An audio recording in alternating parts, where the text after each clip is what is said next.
देखिए, बहुत स्पष्ट है कि जिस कर्पूरी जी ने बिहार के लोगों को नई ऊर्जा दी, उनको भी अपने शासनकाल में लोगों ने कभी सम्मान नहीं दिया।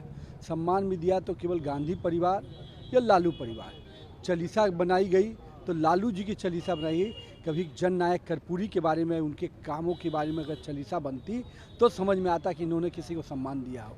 और जहाँ तक छात्रों और युवाओं की बात है, निश्चित रूप से बिहार का लोग वो दौर नहीं भूला है जिस समय बिहार के लड़कों को मजबूर हुआ अपना अपना घर छोड़ने के लिए, पलायन के लिए मजबूर हुआ।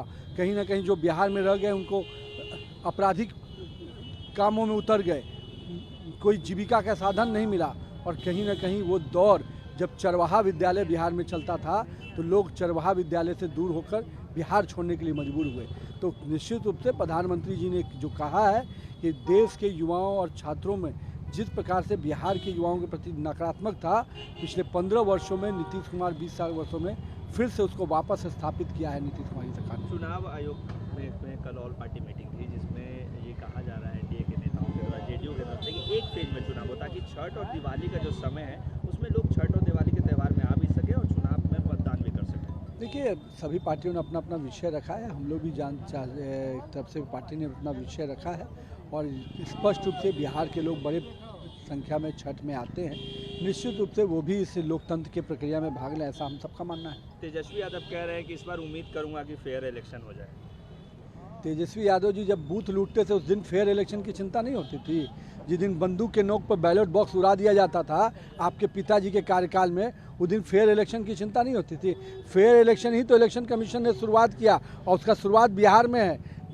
जिस लालू जी के सपने में भी टीएन शेषन और विश्वास आते थे, भूल गए क्या लालू जी? उस समय भी टीएन शेषन और विश्वास आए थे, तभी तो चुनाव इलेक्शन कमीशन का जो मानक है तय हुआ था। आज पूछिएगा लालू तेजस्वी यादव से, जाके पिताजी से पूछे हैं कि क्या इस बार विश्वास के बारे में याद है कि टीएन शेषन याद है कि नहीं याद है।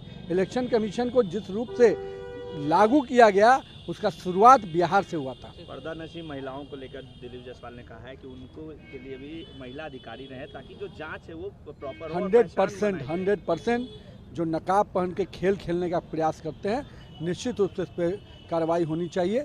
नकाब पहने लेकिन अधिकारी, महिला अधिकारी निश्चित रूप से उसको देखें ताकि लोकतंत्र की प्रक्रिया में कोई गलत तरीके से लोग वोट ना पाएं। सर, एक अंतिम सवाल है, कल सड़क टूट गई, धंस गई और काफ़ी विपक्ष सवाल उठा रहा है। देखिए, मैं तो तेजस्वी यादव को कहूँगा कि चलिए मेरे साथ मीठापुर, मैं आपको घुमाता हूँ।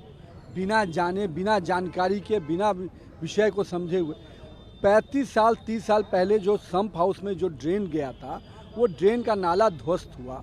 उस नाले के ध्वस्त होने से सड़क नीचे उतरी है और उसके कारण कोई रोड के बनने से रोड ध्वस्त हो गया, ऐसा नहीं है। रोड की क्वालिटी के कारण रोड ध्वस्त हो गया, ऐसा नहीं है। अगर नहीं समझ में आता है तेजस्वी यादव को तो मैं चुनौती देता हूँ पूरा मीडिया के बंधुओं के साथ, चलिए मेरे साथ और चल के दिखाता हूँ। भ्रष्टाचार, अलकतरा घोटाला, चारा घोटाला नहीं है। ये नीतीश कुमार की सरकार है, भ्रष्टाचार पे 100% चोट होता है। ये वो नहीं है जो कि बड़े भाई के वन विभाग की मिट्टी तो निकाल कर और मॉल बना रहे थे, ये वो सरकार नहीं है। निश्चिंत रहिए। स्पष्ट रूप से अगर तेजस्वी यादव को या राहुल बाबा को कोई कन्फ्यूजन है या किसी भी नेता को कन्फ्यूजन है, चलिए मीठापुर मैं आपको दिखाता हूँ कहाँ पर क्या है।